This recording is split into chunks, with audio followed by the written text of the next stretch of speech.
Simple কথা বলি, ৭১ পর্যন্ত আমার ধারণা, আমার যতখানি, যদি ডেমোক্রেসি থাকে আমি তো আমার কথা বলতেই পারবো, ৭১ পর্যন্ত তো শেখ মুজিবুর রহমান বঙ্গবন্ধু বা যা বলেন আপনি, বঙ্গবন্ধুর সমান দৈর্ঘ্য প্রস্থে কোনো লিডার ছিল বলে আমার ধারণা না, আমি বলতে পারি না। ৭১ পর্যন্ত, ৭১ থেকে ৭৫ পর্যন্ত আপনি অনেক প্রশ্নই করতে পারেন, এবং ওই ভাষাটা একটা হিস্টোরিক ভাষা, ওখানে ৬ দফা থেকে আরম্ভ করে অনেক গুরুত্বপূর্ণ অনেক কিছু হয়েছে, আবার ওই ভাষা থেকেও বাকশালও হয়েছে, আবার সবকিছু হয়েছে। ইতিহাস ধরলে তো পুরোটাই বাস্তবতা, আপনার পুরোটাই আসতে হবে। এখন আমার প্রশ্নটা হলো, ভাঙচুর করে আপনি কি সরাবেন? আপনি কি ৭১ মানে ৬২ থেকে ৬৬ বা ৬৯ গণঅভ্যুত্থান বা শেখ মুজিবের বঙ্গবন্ধু হয়ে বেড়ে ওঠা বা সেই ইতিহাসগুলি, সেগুলিকে আপনি সরিয়ে ফেলতে পারবেন বাংলাদেশ থেকে? আপনি পারবেন না। আবার সেই স্বৈরাচারের বা ওই স্বৈরাচারী অ্যাক্টিভিটি বা বাকশাল বা ফ্যাসিজম বা যাই বলে, সেটাও আপনি সেটা থাকুক না থাকুক। আমার মনে হয় এটাতে রাজনৈতিক মানে ছাত্রদের একটা বা যারা ইমোশনের একটা বহিঃপ্রকাশ হয়েছে, আর আওয়ামী লীগের একটা পলিটিক্যাল বেনিফিট হয়েছে, যে Awami League has something to cry on, যে আওয়ামী লীগ সবসময় এটা নিয়ে একটা পলিটিক্যাল বেনিফিট পাবে, এবং যারা আওয়ামী লীগ করে বা যারা সাধারণ মানুষ বা তাদের কাছে, অনেকের কাছে এটা হয়তো তারা বেনিফিট পাবে।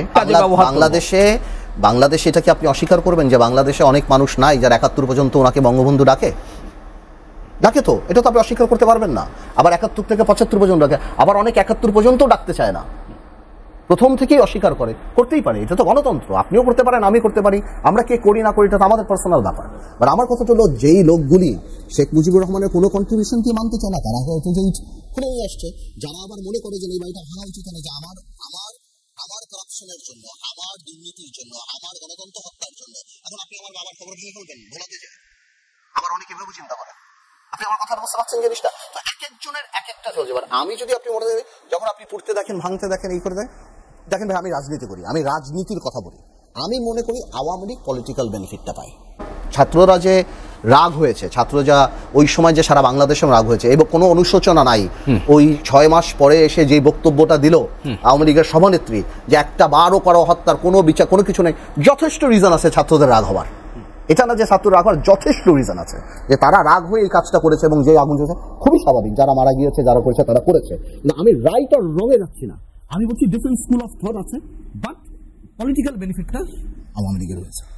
এর আগ পর্যন্ত তাদের হাতে এজেন্ডা ছিল না, এটা একটা এজেন্ডা কতখানি হেল্পফুল হবে। আমি যে আওয়ামী লীগ যেই দুর্নীতি, যে গণহত্যা এবং যে গণতন্ত্র হত্যা যা দেখিয়েছে, এরকম আমার মনে হয় আরো 20টা 32 নম্বর ভাঙলেও ওইটার বেনিফিট, কিন্তু বেনিফিট পাচ্ছে। সরকার দুর্নীতির বিরুদ্ধে কতখানি সফল হয়েছে বলে আপনি মনে করেন অন্তর্বর্তী সরকার? এই প্রশ্নটা দুইটা আনসার। এখন কোনো ব্যাংক লুট নাই, এটা সত্যি কথা। ঘুষ তো থাকবেই, এটা মজ্জাগতভাবে কিছু জায়গায় থাকে, বাংলাদেশে এটা থাকবে, রুল অফ ল। ব্যাংক লুট নাই, এটা অনেক অনেক বড় একটা মানে বিরাট একটা অর্জনের জায়গা। দরবেশ, তারপর আনিসুল হক, নজরুল বা আরো অন্যান্য অনেক বড় বড় ব্যবসায়ী যাদের নামে কথা আছে, তারা বিদেশ যেতে পারছেন, ইনভেস্টিগেশন হচ্ছে, এই জিনিসগুলিতে মানুষ স্বস্তির জায়গা আছে। যে আমি বলি না যে টাকা দিয়ে সবকিছু হয় না, আল্লাহর বিচারে আল্লাহ টাকা হ্যাঁ না। তবে একটা স্যাড জায়গা আমার কাছে মনে হচ্ছে, আমি রিকভারি দেখছি না, এবং রিকভারির কোনো দৃশ্যমান কোনো কিছু দেখছি না। যেমন আপনি মনে করেন, আমি কথা বলি, এই যে দেখেন, আপনার মনে করেন এক্সিম ব্যাংকের নজরুল সাহেবের 15,000 20,000 কোটি টাকা হয়তো লোন আছে। উনি আমি খবর পেলাম যে উনি অসুস্থ, ওনার নাকি হার্টে কি স্ট্যান্টিং না বা কি করতে হয়েছে, ওনাকে নিয়ে গেছে। দরবেশকে আমরা দেখছি। তো এদেরকে রেখে দিয়ে মেরে ফেলে বা বয়স হয়ে যে আমাদের তো লাভ নাই, এদেরকে রাখেন, এদের সাথে নেগোশিয়েট করেন, এদের কাছ থেকে টাকাগুলি বের করেন। আপনি রেখে দিলেন, জাতি দেখছে দরবেশ, কিন্তু এদের ছেলেরা সিঙ্গাপুরে পার্টি করে বেড়াচ্ছে, দরবেশের ছেলে বা পরিবাররা সিঙ্গাপুরে পার্টি করে বেড়াচ্ছে বা হ্যারেটসে খেয়ে বেড়াচ্ছে। তো এতে তো আমার লাভ হচ্ছে না। রাদার আজকে ফারুক খান এখানে আছেন, এখানে বসে আছেন, ওখানে আজিজ খান বিলিনিয়ার ঘুরে বেড়াচ্ছেন। তো আমার কথা হলো, এই নেক্সাসগুলি আপনি বের করেন, তাদের সাথে নেগোশিয়েট করেন। ফর স্পেশাল এই ধরনের লুটেরা আপনার স্পেশাল কোনো একটা জিনিস বের করতে হবে। আপনি তাদের সাথে, এই যে আজকে ইন্ডাস্ট্রি বন্ধ করে দিচ্ছেন, 30,000 40,000 মানুষ রাস্তায় চলছে। তো আমার মনে হয় আমাদের দরকার টাকাগুলি ফেরত, সম্পদ জব্দের নির্দেশ। এতে কোনো লাভ আছে? এদের এখানে কিছুই নাই। ওই সব জব্দ করেও আপনার লাভ? আপনি যে জব্দ করবেন, কি কাকে শিক্ষা দিবেন? মৃত মানুষের সম্পত্তি জব্দ করে আপনার লাভ কি? আর এদের প্রত্যেকের বয়সের দিকে তাকিয়ে দেখেন, শরীরের দিকে তাকিয়ে দেখেন, এটা তো আর নর্মাল ক্রিমিনাল কেস না। So you have to recover this obscene amount of মানি।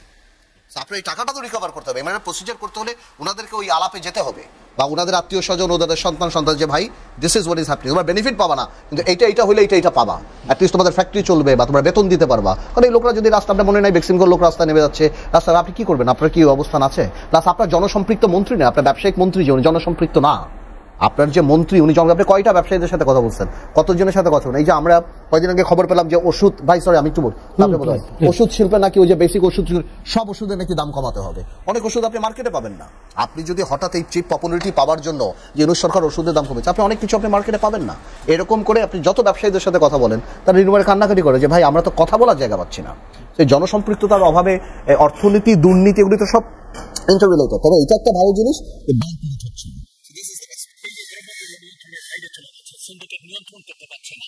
এখন যে নেক্সাসের কথা না, আপনি তো পলিটিক্যাল গভর্নমেন্ট না, যে কোনো সময় রমজানের সময় জিনিসপত্রের দাম বাড়ে, দেখুন আমরা দেখে আসছি।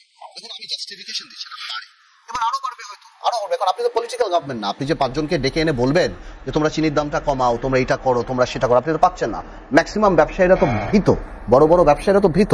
কখন কারে এনবিআর ডাকে, কখন কার বিদেশ যাওয়া বন্ধ করে দেয়, কখন কারে ধরে নিয়ে যায়, কখন কার সম্পত্তি ক্রোক করে, কখন তার কি হয়।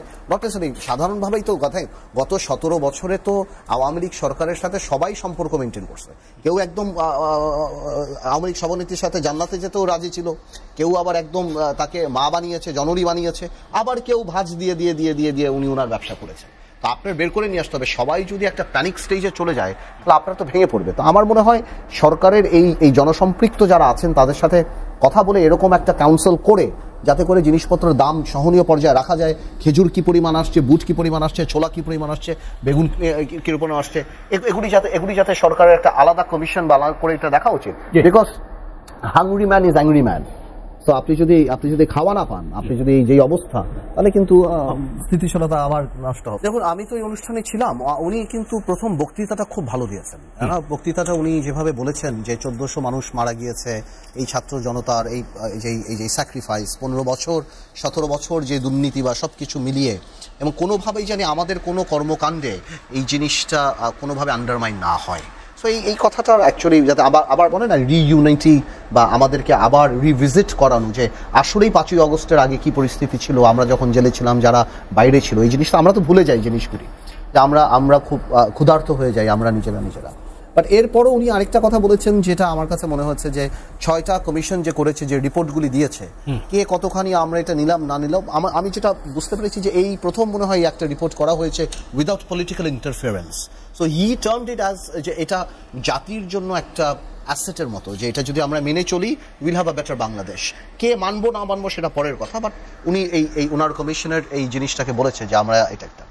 আর উনি আরেকটা কথা বলেছে যে প্রথম ইনিংসে যেই আওয়ামী লীগের মানে 3টা অর্জন উনি বলেছেন, যে আমাদের মানে পুরো সরকারের 3টা অর্জন, অন্তর্বর্তী সরকার, যে একটা হলো যে সারা বাংলাদেশের মানুষ ওনার পাশে, ওকে, এবং দ্বিতীয় আরেকটা উনি বলেছেন যে কাজগুলি উনি করছেন, সংস্কারের যে কাজগুলি হচ্ছেন প্রত্যেকটা রাজনৈতিক দল ওনার সাথে।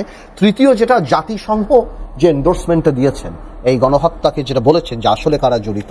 কারণ আওয়ামী লীগ যেই পায়তারাটা করছিল সারা বিশ্বে, আপনার মনে নেই ভারতীয় মিডিয়ার কিছু মিডিয়া আমি বলবো তাদের যে আলাপ, যেটা সম্পূর্ণরূপে একটা জঙ্গি মুভমেন্ট বা মাইনরিটি এগেইনস্ট মুভমেন্ট, ওই জিনিসগুলি এখন শেষ হয়ে গিয়েছে। তো এইটাকে ধরেছে, এবং আমার মনে হচ্ছে যে আমাদের সবাইকে ডেকে এই কথা বলার কারণটা হলো যাতে করে আগামীতে যাতে যথাসম্ভব সংস্কারগুলি করে নির্বাচনের পথে যাওয়ার এই পুরো জায়গাটাতে আমরা যাতে ওনার সাথে থাকি, এবং কোনো গ্যাপ যাতে না হয়, যে আমাদের রাজনৈতিক দলের সাপোর্ট ছাড়া এটা কাঙ্ক্ষিত লক্ষ্যে পৌঁছাবে না।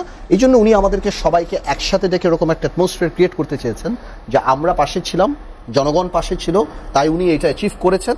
আগামীতে আমরা সাথে থাকলে ইনশাল্লাহ একটা ভালো নির্বাচনের দিকে উনি নিয়ে যাবেন। আপনারা দুজনেই বললেন সেটা হিসেবে একটা ভালো নির্বাচনের প্রত্যাশার কথা বলছেন, আবু আলম শহীদ খান এবং ব্যারিস্টার পার্থ, আপনি নির্বাচনটা কবে? নির্বাচনটা তো আমি তো পজিটিভ চিন্তা করি। আমি মনে করি ডিসেম্বর বা জানুয়ারির মধ্যে নির্বাচন হওয়া উচিত, এবং এখন পর্যন্ত আমি বেনিফিট অফ দ্য ডাউট দিতে চাই ডক্টর ইউনূস সাহেবকে এবং অন্যান্য উপদেষ্টাদেরকে, যে নির্বাচন সেই সময় হবে ইনশাআল্লাহ, মানে ডিসেম্বর বা জানুয়ারিতে। আমি বিশ্বাস করতে চাই, কারণ আমি এভাবেই মনে করি যে এটা যদি অনেক কনফিউশন ক্রিয়েট হয়, এক সময় এক একটা কথা বলে, বাট আমি এটাই বিশ্বাস করতে চাই। জামাত ইসলামের তো আলাদা মোটিভ থাকতেই পারে, যে জামাত ইসলামী 6 মাস পর চায়, তারা তো আনুপাতিক হারেও নির্বাচন চায়। তো এতগুলি সংস্কার, which is a major reform, তো এতগুলি সংস্কার যখন ওনারা চান, তো ন্যাচারালি তো এই সংস্কারগুলি করতে আপনি নভেম্বর ডিসেম্বরের মধ্যে আপনি নির্বাচন করতে পারবেন না। আপনি তারেক রহমানের উদ্ধৃতি দিয়ে দ্বিকক্ষ বিশিষ্ট পার্লামেন্টের যে বিষয়টি, সেটা কি এই পর্যায়ে সম্ভব নাকি আরো পরের ধাপে সম্ভব? আমি মনে করি এই জিনিসটা একটা পলিটিক্যাল গভর্নমেন্টে করা উচিত, যেটা আমি আপনাকে বললাম যে আমি পার্সোনাল লেভেলে the good intention I have witnessed 7 বছর আগে, সময় বাংলাদেশের কেউ এইটার কথা বলেও নাই, এবং উনি আমাকে এটা রিজনও দিয়েছিলেন, বলেছিলেন যে দ্য রিজন ইজ বিকজ আমরা চাই সমাজের অনেকেই যারা কন্ট্রিবিউট করার মতো যোগ্যতা রাখে তাদেরকে অ্যাকোমোডেট করা যাবে, বিকজ রাজনীতি তো অনেক হার্শনেস, এটা পার হয়ে তো আসলে অনেক আসতে চায় না। তো আমার কাছে মনে হয় যে ওই গুড ইন্টেনশন বিএনপির আছে, এই যে 2 বার প্রধানমন্ত্রী হতে পারবেন, এই তো বিএনপি অনেক আগে থেকেই ক্যাম্পেইন করছে, তাই না? তো এখন আমার কথা হলো আপনি বিশ্বাস করেন না করেন সেটা আপনার প্রবলেম, আপনি যদি না করেন তাহলে সেটা তো পলিটিক্যাল ড্যামেজ আমাদের হবেই, কিন্তু এই কিছু কিছু জিনিসপত্র তো বিএনপি আগে থেকে বলেছেন, you have to give that benefit to BNP. তো আমার কথা হলো সামনের দিকে বলা যাবে যে সামনে কি হয়। পরবর্তী সরকারের অধীনে নাকি তত্ত্বাবধায়ক সরকারের অধীনে আগামী নির্বাচন হবে, কি আপনার ধারণা? এখন পর্যন্ত আমি মনে করি যে অন্তর্বর্তীকালীন সরকার যদি একটা রাজনৈতিক ঐক্যমতে পৌঁছতে পারে তাহলে অন্তর্বর্তীকালীন সরকারের অধীনে নির্বাচন হতে পারে। বাট অন্তর্বর্তীকালীন সরকারকে নিয়ে যদি এই বিতর্ক হয় যে তারা একটা রাজনৈতিক দল করছেন এবং এটাকে সাপোর্ট করছেন, তখন কিন্তু এই দাবিটা সামনে চলে আসবে, যেহেতু আমাদের কোর্টের একটা রায় আছে, তাহলে একটা নিরপেক্ষ তত্ত্বাবধায়ক সরকারের অধীনে নির্বাচন হোক, যেহেতু ওনারা দল করবেন তো থাকুক, সবাই মিলে আমরা সমান সুযোগ পাই, লেভেল প্লেইং ফিল্ড হোক, এই দাবিটা উঠতে পারে। বাট আমি মনে করি অন্তর্বর্তীকালীন সরকারের অধীনে ডিসেম্বর মাসে একটা ভালো নির্বাচন করা সম্ভব। জি, অসংখ্য ধন্যবাদ আপনাকে ব্যারিস্টার পার্থ। না, আমি মনে করি এই জিনিসটা স্টার্ট ইউনুস সাহেব করেছে, উনি শেষ করা উচিত।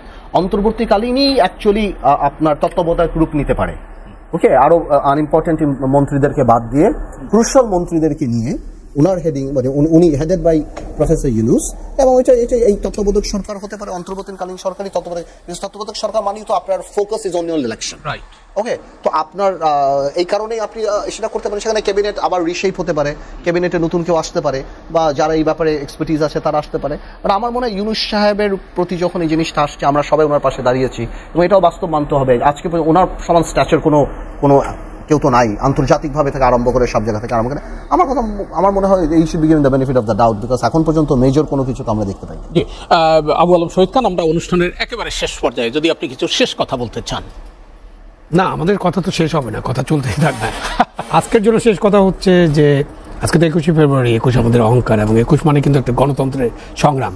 সেই কারণে আজকের শেষ কথাটা এরকম হতে পারে যে আমরা এখন প্রত্যাশা করি যে অন্তর্বর্তীকালীন সরকারের প্রধান এবং অন্তর্বর্তীকালীন সরকার যে কাজগুলো হাতে নিয়েছে, সেকেন্ড ইনিংসে তারা সেই কাজগুলো সম্পন্ন করে একটা ভালো নির্বাচন আমাদেরকে উপহার দেবেন, এবং সেই নির্বাচিত সরকারের কাছে দায়িত্ব হস্তান্তর করবেন, এবং সেই নির্বাচিত সরকার যে কাজগুলো থাকবে, যে কাজগুলো ওনারা করে যেতে পারবেন না, সেই অসমাপ্ত কাজগুলো, অসমাপ্ত সংস্কারগুলো তারা করবেন। জি, আমার প্রত্যাশা একটা, আমি বারবারই বিশ্বাস করি সবার উপর মানুষ সত্য, ভালো মানুষ আসলেই আপনি ভালো রাজনীতি পাবেন। আমি মনে করি বড় বড় রাজনৈতিক দলগুলি ভালো মানুষগুলিকে জানি জায়গা করে দেয়, রাজনৈতিক বিজ্ঞ, রাজনৈতিক প্রজ্ঞা বা যারা আছে, আমরা সবাইকে চিনি। আমার মনে হয় বড় বড় রাজনৈতিক দলগুলো এখন সময় আসছে যে বেশি পলিটিক্যাল না হয়ে স্পিরিচুয়াল, বা when you believe in goodness, Allah gives goodness, হ্যাঁ, বা আল্লাহ প্রোভাইডস গুড। তো আমার কথা, আমি মনে করি যে অনেক তো হলো, আমরা তো অনেক হিসাব নিকাশ করলাম, অনেক কিছু করলাম, এখন বড় বড় রাজনৈতিক দলগুলি যারা আছেন তাদেরকে ভালো মানুষগুলিকে রাজনীতিতে প্রতিষ্ঠিত হওয়ার সুযোগ করে দেন, আগামীতে পার্লামেন্টে আসার সুযোগ করে দেন, যাতে